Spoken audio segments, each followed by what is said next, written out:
Hey guys, and welcome back.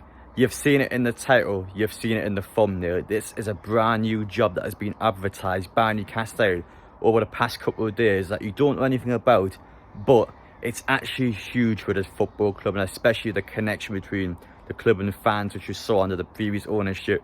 We had nothing like that, so we're getting more detail about that in the video. But as well as that, we've got plenty of our Newcastle United news to get into. Now, normally Sunday would be a day of relaxation. You can see in the back garden, you had the cats are chilling out. They're enjoying this day. This is meant to be the day where you've worked hard all week, and Sunday is that day we can take it a bit easier. But for Newcastle United, it is the complete opposite, because for the first time of the 2023-24 campaign, the players are back at the training ground, getting ready for Gateshead and Rangers next week before setting off for America. Now, I did say actually I was going to be going to the training ground for their first day back, but this is with an exception because not all the teams are in. All the international stars, obviously Anthony Gordon's not there, and big well done Anthony Gordon first, by the way. He's won the under-21 Euros player of the tournament. Of course, England won the Euros yesterday and didn't concede a goal at all in the entire tournament. I mean, wow, what an achievement that is. Anthony Gordon, especially as well, for a player that's been ridiculed by Everton fans. He got chased out the club. The fans were chasing him in his car constantly, or sending him horrible bits of abuse. And it's just great to see him now. He struggled a little bit in Newcastle, I would say, but he's had that confidence boost with England, and I'm hoping next season he'll kick on for us. But that's a massive achievement for him, so well done.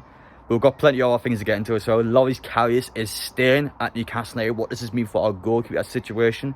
Of course, we've got an active transfer on Harvey Barnes. How is that going?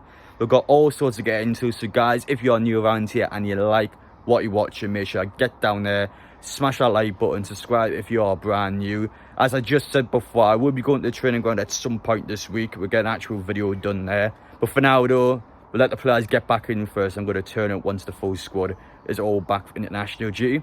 But without further ado, let's get into the news. We will begin this video off by talking about Loris Karius, because it's now been confirmed by Sky Sports and our journalist alike that he has in fact signed a new contract, a one-year deal to stay at Newcastle United. I think in the past as well, it's been previously reported that it was possible that his family wanted to move elsewhere, and with the possibility of Dubravka staying, it meant that Loris Karius, instead of a number 2, he now become a number 3. So it's one of them ones where he's been just taking a big reflection of his career, having a look at his position at the club and seeing if he wanted to do something more elsewhere. Now, what does this actually mean for the goalkeeper situation? Well, as for the retain list that came out just over a month ago now, it got confirmed at the time that Matt Ritchie and Mark Gillespie had signed new deals to stay at the club, whereas Karius and Dummett have been offered new deals, but they haven't accepted it at the time when that list came out. But Karius accepted now. It's fully likely that him and Dummett will both accept the new deals. I can't see Dummett going anywhere.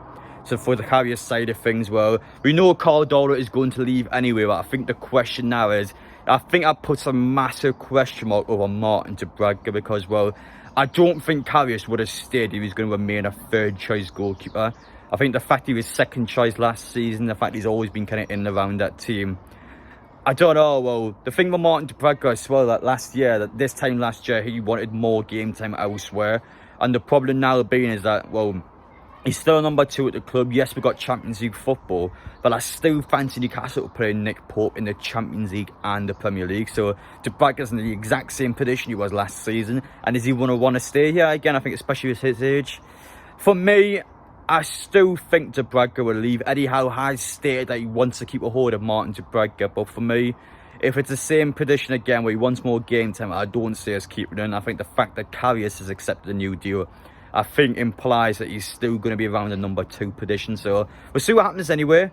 But I think the fact that Karius has decided to stay and Dubravka's still here, I've got a sneaky feeling there's still more towards the Dubravka side of things. I still fancy him potentially leave. As for Harvey Barnes, what are the main updates regarding him? I said it in my last video about the player. This one looks really good. It's someone that Newcastle are pushing towards.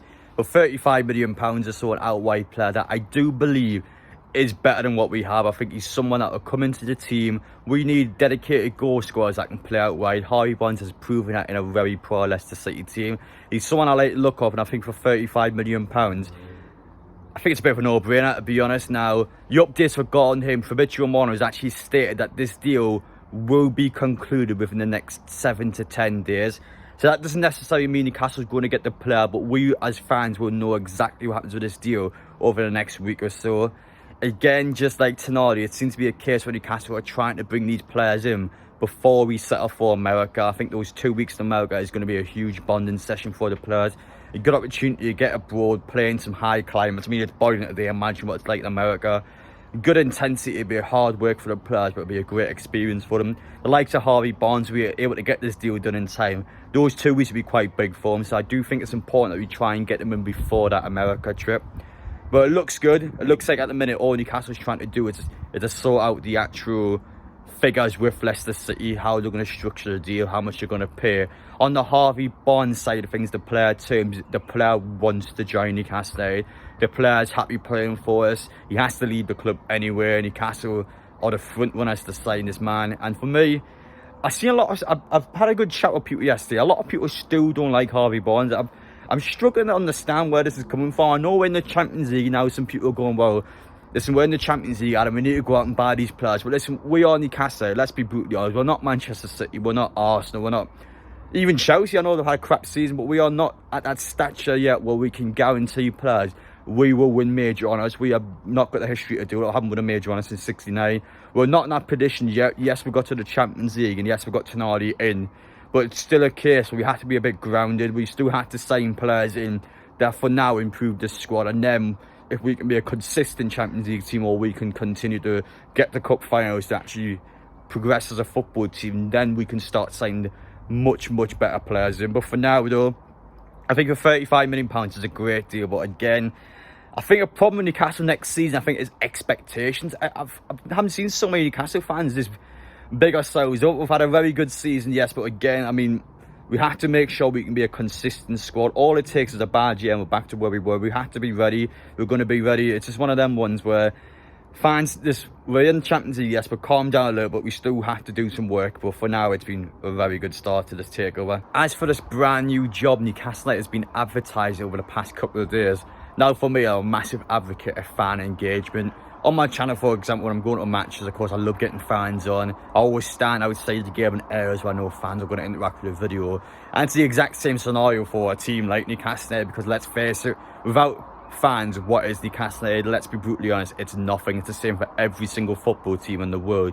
The fan base makes the sport what it is, and I feel like, especially now since the takeover, we've got a brilliant opportunity to get fans back into the club. I know everyone's already buzzing and excited with the club, but I think under Mike Ashton, how things have been before the takeover, there was no clarity of anything. You wouldn't even find things out on social media. It was always been one of them ones where we got nothing from the club. We got no words whatsoever. The fans were just neglected. They weren't spoken of at all.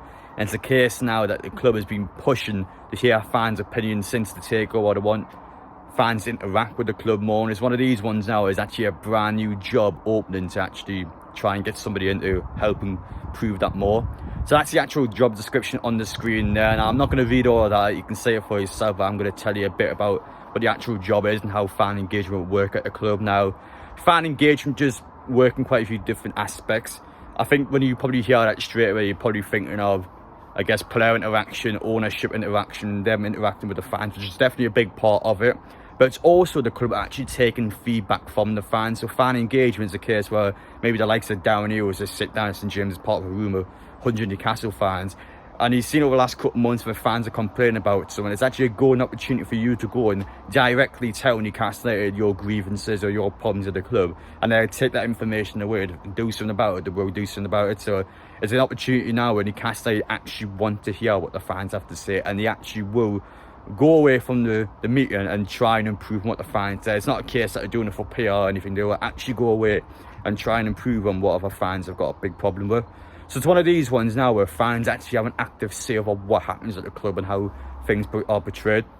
Now for me, obviously my YouTube side of things now, I've got a good opportunity in the next couple of weeks to show you how a fan engagement event would actually work, because we're doing one for every single game over in America. I'll be in contact with the club about it, and long story short, well, I'll tell you a bit more about it when the time's right. But it's one of these ones where the club is actively trying to get more fans involved internationally and in the UK. And I think for myself as well, it's just a good opportunity to kind of tell you guys all about it. Now, I think Newcastle probably should try and do some more fan engagement, especially in Newcastle itself as well. I think meet and greets with players, really try and do one a season, someone like that. Just a good opportunity for fans to actually go and meet the players without having to stand outside the training ground or just follow them around. It's actual opportunity for fans to do.